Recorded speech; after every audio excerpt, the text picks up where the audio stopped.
Pagmamahal sa Panginoon ay simula ng karunungan.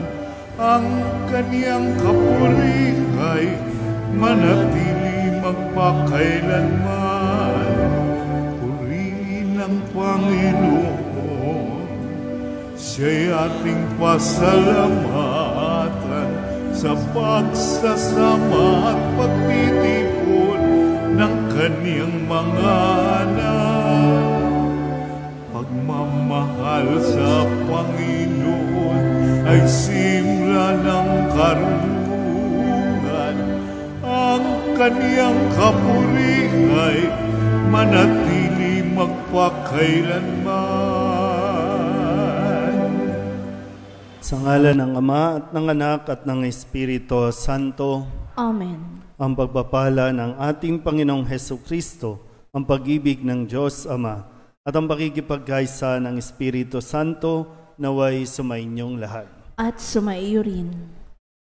Mga kapatid, tinipon tayo bilang mga kaanib na angkan ng Diyos, kaya dumulog tayo sa maawaing Panginoong napapatawad ng lubos. Sinugong tagapagpagaling sa mga nagsisisi, Panginoon, kaawaan mo kami. Panginoon, kaawaan mo kami. Dumating na tagapag-anyayang mga makasalanay magsisi, Kristo, kaawaan mo kami. Kristo, kaawaan mo kami. Nakaluklok ka sa kanan ng Diyos Ama para ipamagitan kami. Panginoon, kaawaan mo kami. Panginoon, kaawaan mo kami. Kaawaan tayo ng makapangyarihang Diyos, patawarin tayo sa ating mga kasalanan at patnubayan tayo sa buhay na walang hanggan. Amen. Manalangin tayo. Ama naming makapangyarihan, ipagkaloob mong lagi naming ikaligayang ikaw ay paglingkuran, sapagkat walang maliw at walang kahulilip ang kasiyahan kapag sumasamba kami sa iyong kapangyarihang nagpapairal sa tanang sanlibutan. Sa pamamagitan ni Hesukristo, kasama ng Espiritu Santo, magpasawalang hanggan. Amen. Umupo ang lahat.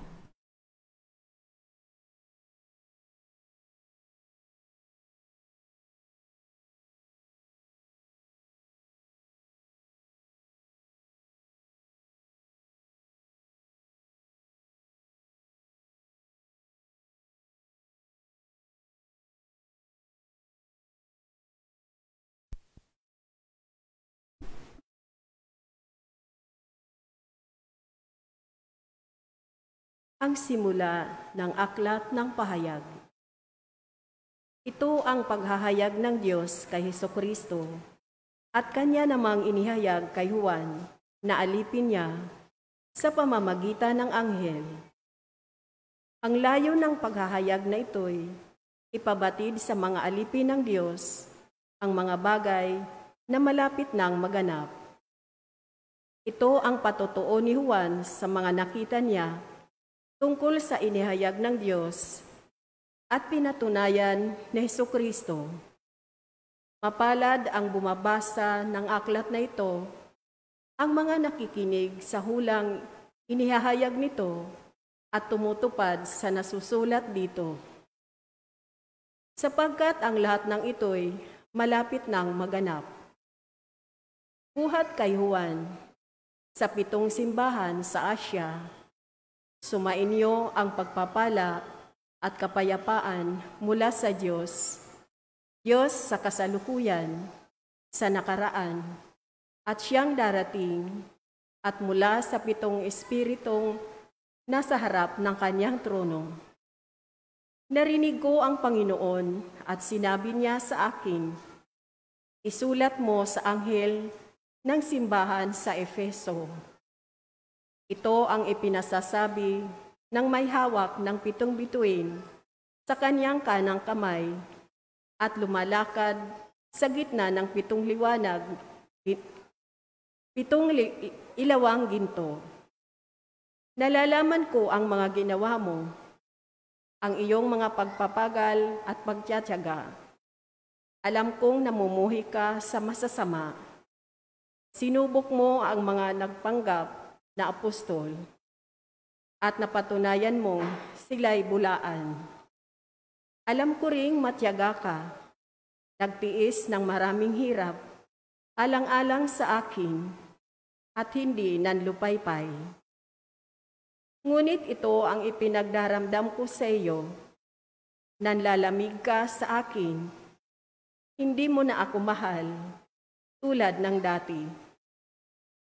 Alalahanin mo ang dati mong kalagayan, pagsisihan mo at talikdan ang iyong masasamang gawa at gawin mong muli ang mga ginawa mo noong una. Ang salita ng Diyos. Salamat sa Diyos. Saan mong tugunan ang atin pong itutugon. Kakain ang magwawagi sa puno ng buhay lagi. Tayo pong lahat. Kakain ang magwawagi sa puno ng buhay lagi. Mapalad ang taong hindi naaakit niyong masasama upang sundan niya ang kanilang payot, maling halimbawa, hindi sumasama sa sinumang taong ang lagi adhikay, pagtawanan lamang at hamak-hamakin ang Diyos na dakila. Nagagalak siyang laging magsaliksik ng banal na aral. Ang utos ng puon, siyang bumubulay sa gabi at araw. Kakain ang magwawagi sa puno ng buhay lagi. Ang katulad niya ay isang punong kahoy sa tabing batisan. Sariwa ang dahot, laging namumunga sa kapanahunan. At anumang gawin ay nakatitiyak na magtatagumpay. Kakain ang magwawagi sa puno ng buhay lagi. Ngunit ibang-iba ang masamang tao, ipa ang kawangis. Siya'y natatangay at naipapadpad kung hangi umihip. Sa taong matuwid ay Panginoon ang siyang mag-iingat, ngunit kailanman ang mga masama ay mapapahamak. Kakain ang magwawagi sa puno ng buhay lagi. Tumayo ang lahat. Hallelujah, hallelujah.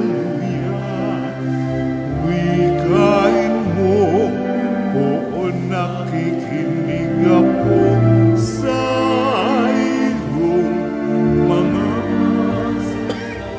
Hallelujah, hallelujah, hallelujah.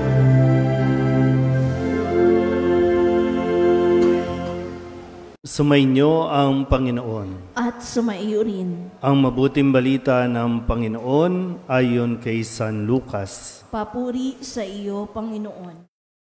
Malapit na si Jesus sa Jericho at dooy may isang lalaking bulag na nakaupo sa tabi ng daan at nagpapalimos. Nang marinig nitong nagdaraan ang maraming tao, itinanong niya kung ano ang nangyayari. Nagdaraan si Jesus sa taga-Nazaret, sabi nila, at siya'y sumigaw, Jesus, anak ni David, mahabag po kayo sa akin. Sinaway siya ng mga nasa unahan, ngunit lalo pa niyang nilakasan ang sigaw. Anak ni David, mahabag po kayo sa akin. Kaya't tumigil si Jesus at iniutos na dalhin sa kanya ang bulag. Inilapit nga ito at tinanong ni Jesus, ano ang ibig mong gawin ko sa iyo? Panginoon, ibig ko po sana'y manumbalik ang aking paningin. Sagot niya. At sinabi ni Jesus, mangyari ang ibig mo. Pinagaling ka dahil sa iyong pananalig. Noon din, nakakita siya at sumunod kay Jesus at nagpasalamat sa Diyos. Nang makita ito ng mga tao, silang lahat ay nagpuri sa Diyos. Ang mabuting balita ng Panginoon. Pinupuri ka namin, Panginoong Hesukristo. Umupo ang lahat. Isang mapagpalang araw po sa inyong lahat. Kamusta po ang simula ng inyong linggo? Sa mga nagtatrabaho, kamusta? Sa mga walang trabaho, napagod din ba kayo? Wala naman kayong ginawa, pero bakit pagod na pagod? No? Sige, tingnan po natin ang aral na ibinigay po sa atin at patuloy na binibigay sa pamamagitan ng Ebanghelyo. Mayroon pong kwento ng isang bulag. Nakaupo sa isang tabi ng daan at nagpapalimos. Isang bulag na para bang itinuturing na wala nang silbi. Bulag nga eh. Ano pa bang silbi sa lipunan nito? Pero para mabuhay ang isang bulag, kailangan niyang kumilos. Kailangan niyang magmakaawa. Yung benchingko o yung salapi no, na may maawa sa kanya, yun ang kanyang ikinabubuhay. Dahil noon, no, wala namang mga privileges no, ng mga PWD. Pag sinabing bulag, isa ka sa pinakaaba, sa pinakamahirap. Meron bang bulag dito? Wala naman. No? Kung sakali, mayroong mga PWD o persons with disabilities no, na nanonood, mapalad ka pa rin. Makita mo, mapalad ka pa rin, lalo tigit sa panahong ito, dahil marami ang tumutulong sa iyo. Marami ang pwedeng tumulong sa iyo. At yun yung isang bagay na kailangan natin mas maintindihan, maunawaan sa aral natin. Yung bulag, ayaw niya na ng sitwasyon niya. Mahirap kasi yung kinaawaan ka. No? Mahirap yun. Para bang nakakababa ng dignidad yun. No? Kaya, nang magkaroon ng pagkakataon, marinig niya kung sino ang daraan, si Jesus, na marahil, bulag lang siya, hindi siya bingi. So, naririnig niya kung ano ang kakayanan, kung sino si Jesus. Kaya, eto na yung pagkakataon, kahit pa, anong sabihin ng mga tao, sumigaw siya para marinig. Yung kanyang hinaing, yung kanyang dalangin, yung kanyang nais na mangyari. Diba? Ito na lang, kahit sa puntong ito, pwede ka nang matuto dito eh. Kung sakasakali po, kung ano ang sitwasyon mo ngayon, gusto mo yan. Kung yan ang sitwasyon mo, sana tanggapin mo. At kapag tanggap mo, dapat mabuhay ka ng masaya. Kasi kung hindi ka masaya, hindi mo tanggap ang kalagayan mo, ang tanong, bakit?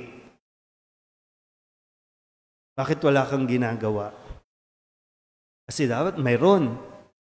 Crucial din kasi dito sa bulag, may mga taong nagsasaway sa kanya. Mayroon din naman taong nagsabing, lakasan mo ang loob mo. Tinatawag ka ni Jesus. Minsan, importante din po yun, no? Kung ikaw ay nasa isang kalagayan, nasa isang sitwasyon, crucial yung kanino ka nakikinig. Sino ang tinatawag mo? Sino ang pinakikinggan mo? Ayun, pwede na natin bang masagot? Bakit ganyan ang sitwasyon mo sa buhay? Ano ba? Okay na sa'yo, kaawaan ka na lang, nag-self-pity ka na lang, tapos isisisi mo sa ibang tao, bakit ganito kalagayan mo? Bakit ganito ka? Ginusto mo rin yan. O pwedeng ngayon, hindi mo gusto, pero baka sa katagalan ng panahon, ikaw na yan, desisyon mo na yan, na manatili sa ganyang kalagayan. Pwedeng sabihin, bulag ka lang. May magagawa pa kahit bulag. Ang problema, yung kumpleto nga eh. Diba? Yung wala naman sakit eh. Na po pwedeng may gawin, mas piniling maging tamad. Mas piniling mamuhay na lang na nakatunganga. Minsan sa mga kabataan, no? Hindi kaya, tanggapin natin, hindi kaya ng magulang ninyo na pag-aralin kayo, makatungtong sa college. Hindi nila kaya. Tanggapin natin yan. Pero hindi ibig sabihin wala ka nang magagawa. Kasi kung gusto mo, mayroong paraan. Maraming paraan. Nga lang, sabi ko, baka tinanggap mo na hanggang dyan ka lang. Dapat malinaw din. Pag tinanong ka ni Jesus, ano ba ang gusto mo? Ano ang gusto mong gawin ko sa iyo? Malinaw ba rin sa atin kung ano? Kasi kung malinaw sa atin, sabi niya, mangyari ang ayon sa pananalig mo. Diba yung paano natin siniset, no? Yung ating utak. Walang ibang pwedeng sisihin, ha? Lalo na sa atin dito, mga tumanda na tayo, matatanda na tayo, ha? Walang ibang dapat sisihin o ipagbalingan kung bakit ganyan ka, sarili mo lang. Kasi yung pinakinggan mo rin, no? Pero hindi sila, ikaw pa rin yan. Ha? Desisyon mo yan. So, muli, tanggapin mo kung anong sitwasyon mo, mabuhay ka, maging masaya ka. Pero kung sakaling hindi ka masaya dyan, baka mayroon ka pang dapat gawin. Mayroon kang dapat tawagan. Walang iba kundi si Kristo. Pero kapag tinawag ka ni Kristo, dapat malinaw na sa iyo ano ang gusto mong mangyari sa buhay mo. Amen? Magsitayo ang lahat. Hilingin natin sa Diyos Ama na buksan ang ating mga mata upang malinaw nating makita ang kanyang daan at sundan siya ng buong puso. Ang ating pong itutugon, Panginoon, sinagan mo kami ng iyong liwanag. Panginoon, sinagan mo kami ng iyong liwanag.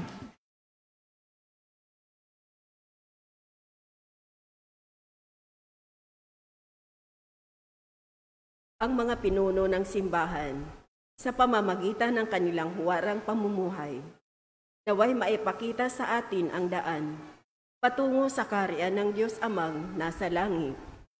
Manalangin tayo sa Panginoon. Panginoon, sinagan mo kami ng iyong liwanag. Sa pamamagitan ng ating paggawa ng kabutihan, naway palagi nating bigyang pansin ang mga hinatulan, tinanggihan, at hindi minamahal sa lipunan. Manalangin tayo sa Panginoon. Panginoon, sinagan mo kami ng iyong liwanag. Katulad ng bulag ng Jericho, tayo naway magkaroon ng matatag na pananalig sa nakapagpapagaling na presensya ni Jesus at sundan siya sa daan ng buhay. Manalangin tayo sa Panginoon. Panginoon, sinagan mo kami ng iyong liwanag. Ang mga may sakit at mga nagdurusa sa kalabuan ng paningin o pagiging bulag, naway makatagpo ng kagalingan at kasiyahan. Manalangin tayo sa Panginoon. Panginoon, sinagan mo kami ng iyong liwanag. Ang mga yumao, naway tumanggap ng walang hanggang kapayapaan at liwanag sa kaluwalhatian ng kaharian ng Diyos. Manalangin tayo sa Panginoon. Panginoon, sinagan mo kami ng iyong liwanag. Idulog din natin sa Panginoon ang ating mga personal na kahilingan at mga panalangin para sa ating mga pamilya, kasama din ang mga kahilingan ng lahat ng mga nanonood sa online, lahat ng mga misang pasasalamat, special na intensyon, at lahat ng mga kaluluwa na inihiling na ipagdasal sa misang ito. Ang lahat ng ito inihiling namin sa ngalan ni Kristo, aming Panginoon. Amen. Umupo ang lahat.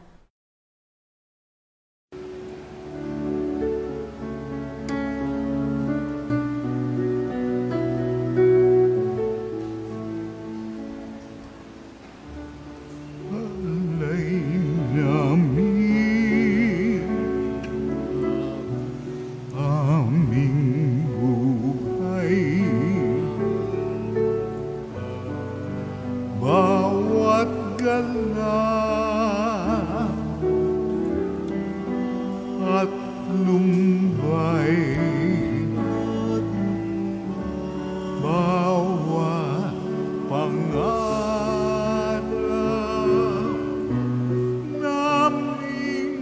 taglay sa palad mo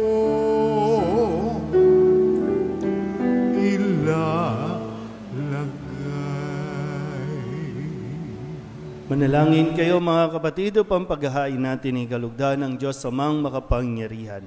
Tanggapin nawa ng Panginoon itong paghahain sa iyong mga kamay, sa kapurihan niya at karangalan sa ating kapakinabangan at sa buong sambayanan niyang banal. Ama naming lumika, ipagkaloob mong ang iyong masintahing pagtingin sa aming mga alay upang ang kagandahang loob mo ay aming makamtan at ang bunga ng walang hanggang pag-iral ay aming mapakinabangan sa pamamagitan ni Jesucristo kasama ng Espiritu Santo magpasawalang hanggan. Amen. Sumainyo ang Panginoon. At sumaiyo rin. Itaas sa Diyos ang inyong puso at diwa. Itinaas na namin sa Panginoon. Pasalamatan natin ang Panginoong ating Diyos. Marapat na siya ay pasalamatan.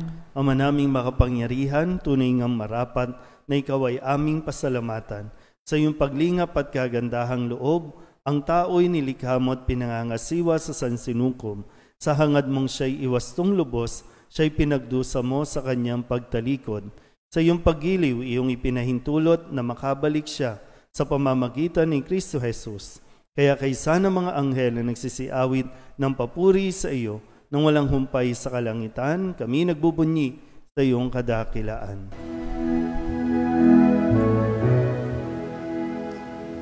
Santo, Santo, Santo, Panginoong Diyos na makapangyarihan, napupuno ang langit at lupa ng kaluwalhatian mo. Hosana sa kaitaasan, pinagpala ang naparirito sa ngalan ng Panginoon. Hosana sa kaitaasan. Ama naming banal, ikaw ang bukal ng tanang kabanalan.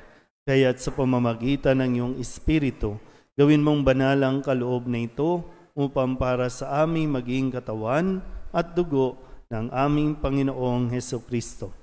Bago niya pinagtiis ang kusang loob na maging handog, inawakan niya ang tinapay, minasalamatan kaniya, inaghati-hati ni iyon, iniabot sa kanyang mga alagad at sinabi, tanggapin ninyong lahat ito at kanin, ito ang aking katawan na ihahandog para sa inyo.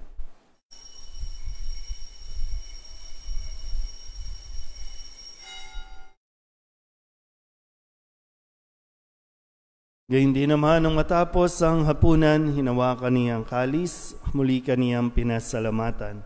Iniabot niya ang kalis sa kanyang mga alagad at sinabi, tanggapin ninyong lahat ito at inumin. Ito ang kalis ng aking dugo, ng bago at walang hanggang tipan. Ang aking dugo na ibubuhos para sa inyo at para sa lahat sa ikapagpapatawad ng mga kasalanan. Gawin ninyo ito sa pag-alaala sa akin.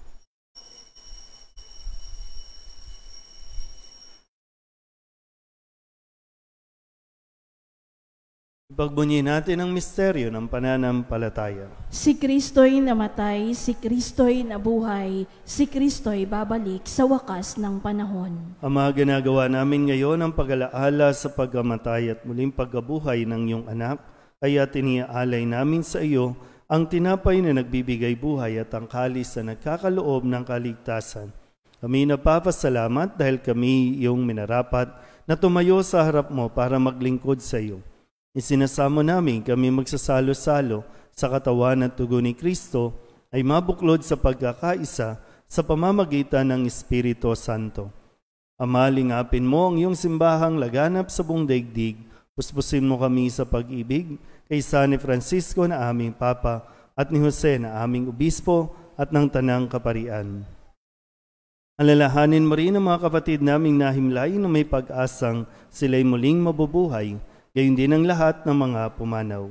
Kawaan mo sila at patuloyin sa iyong kaliwanagan. Kawaan mo at paghindapating kaming lahat na makasalo sa iyong buhay na walang wakas. Kaysa ng mahal na Birhen Maria na ina ng Diyos, ng kabiyak ng puso niyang sa San Jose. Kaysa ng mga apostol at ng lahat ng mga banal, na namuhay dito sa daigdig ng kalugod-lugod sa iyo, may pagdiwang nawa namin ang pagpupuri sa ikararangal mo sa pamamagitan ng iyong anak na aming Panginoong Hesukristo. Sa pamamagitan ni Kristo, kasama niya at sa Kanya, ang lahat ng parangal at papuri ay sa iyo, Diyos Amang makapangyarihan, kasama ng Espiritu Santo, magpasawalang hanggan. Amen. Amen. Amen.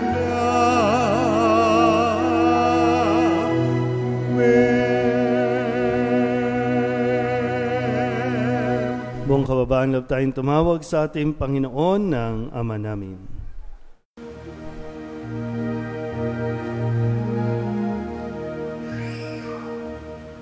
Ama namin, sumasalangit ka, sambahin ang ngalan mo.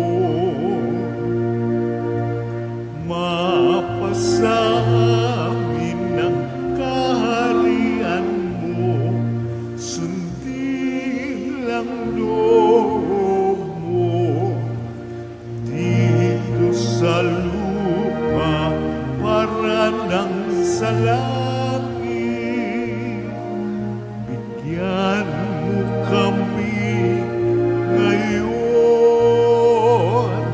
ng aming kakanin.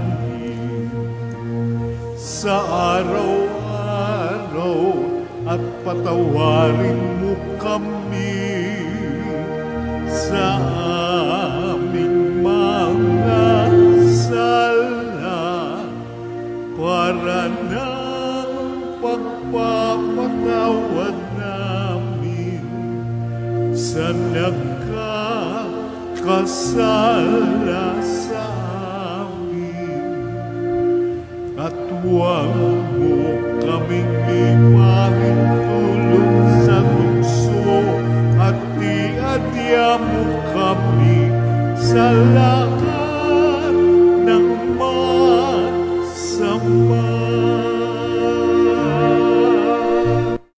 Hinihiling namin kami iadya sa lahat ng masama, pagkalooban ng kapayapaan araw-araw, iligtas sa kasalanan at ilayo sa lahat ng kapahamakan, samantalang aming pinananabikan ang dakilang araw ng pagpapahayag ng tagapagligtas naming si Hesukristo.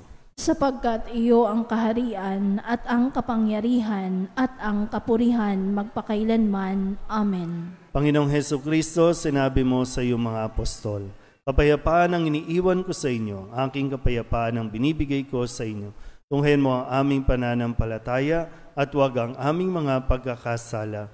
Pagkalooban mo kami ng kapayapaan at pagkakaisa ayon sa iyong kalooban, kasama ng Espiritu Santo, magpasawalang hanggan. Amen. Ang kapayapaan ng Panginoon ay laging sumainyo. At sumaiyo rin. Magbigyan po tayo ng kapayapaan sa isa't isa.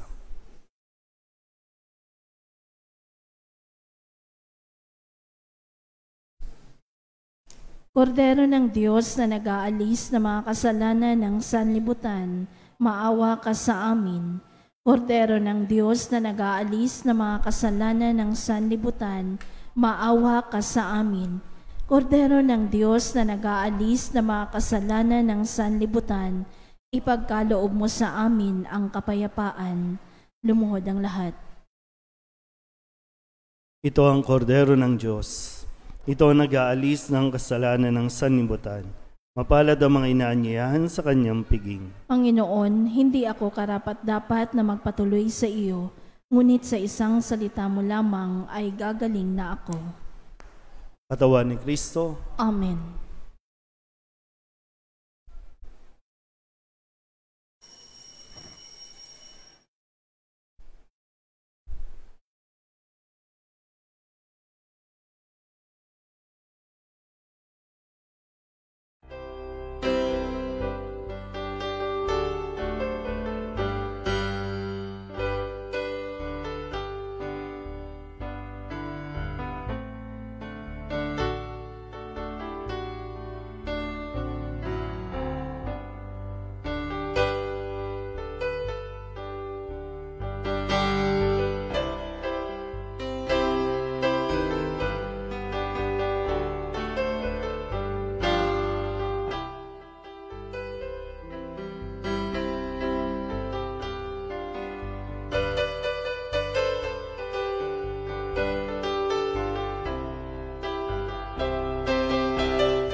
Alam natin na si Jesus ay nariyan sa sagrado ostyang pinamamahalan ng dugo at katawan na siyang pinuhunan sa pagtubos sa ating kasalanan. Nasa Kanya ang ating kaligtasan, nasa Kanya ating katahimikan. Purihin siya habang tayo'y may buhay, sambahin siya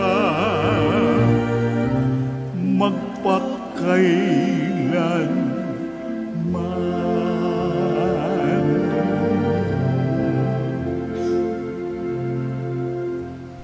Manalangin tayo. Ama naming mapagmahal, sa pinagsaluhan naming banal na pakikinabang, ang amin nawang pag-ibig ay lalong madagdagan ng ginawa namin sa pag-alala sa anak mong mahal na nag-utos si pagdiwang ang huling hapunan sa pamamagitan ni Jesucristo kasama ng Espiritu Santo magpasawalang hanggan. Amen. Panalangin para sa mga kaluluwa. Mga kapatid, ating pag-ukulan ng panalangin ng mga yumao natin mga mahal sa buhay at ang lahat ng mga kaluluwa sa purgatorio. Ang inyo pong isasagot, ang mga giliw naming pumanaw sa piling ng poong mahal. Ang mga giliw naming pumanaw sa piling ng poong mahal. Mga anghel, mga banal, tanang nasa kalangitan, halikayo at samahan. Ang mga giliw naming pumanaw sa piling ng poong mahal. Si Kristo ang mag-aakay sa kandungan ni Abraham upang doon ay humimlay. Ang mga giliw naming pumanaw sa piling ng poong mahal. Sa ilaw na walang hanggan, kapayapaan naway pagkamitin ng may kapal. Ang mga giliw naming pumanaw sa piling ng poong mahal. Ama naming mapagmahal, inihabili namin sa iyo ang aming mga kapatid na pumanaw sa buhay na ito. Huwag mo silang pabayaan at pamalagiin mo silang buhay sa iyong piling. Alang-alang sa iyong awa at pag-ibig, patawarin mo sana ang kanilang mga pagkukulang at nagawang pagkakasala, dala ng kanilang kahinaan. Manatili nawa silang maligaya sa iyong piling kasama ng iyong anak at ng Espiritu Santo magpasawalang hanggan. Amen.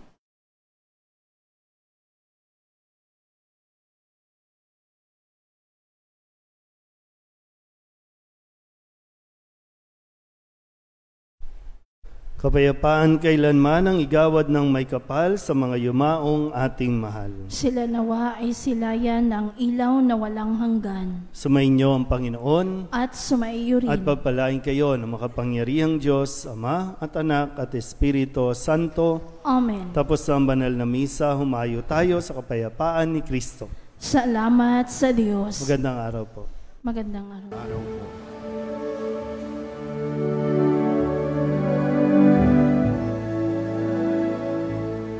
San Jose, ikaw ang tunay na huwaran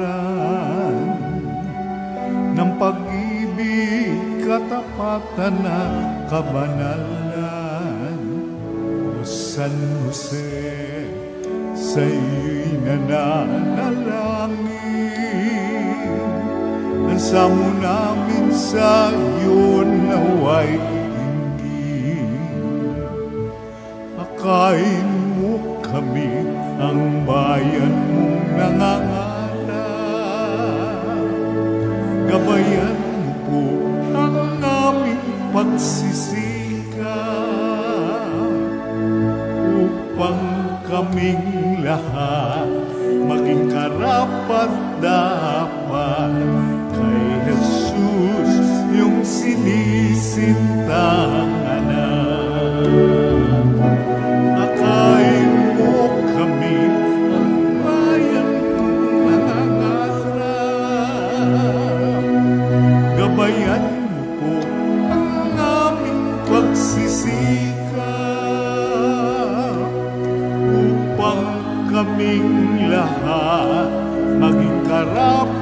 dapat kay Jesus yung sinisintang anak. Kay Jesus yung sinisintang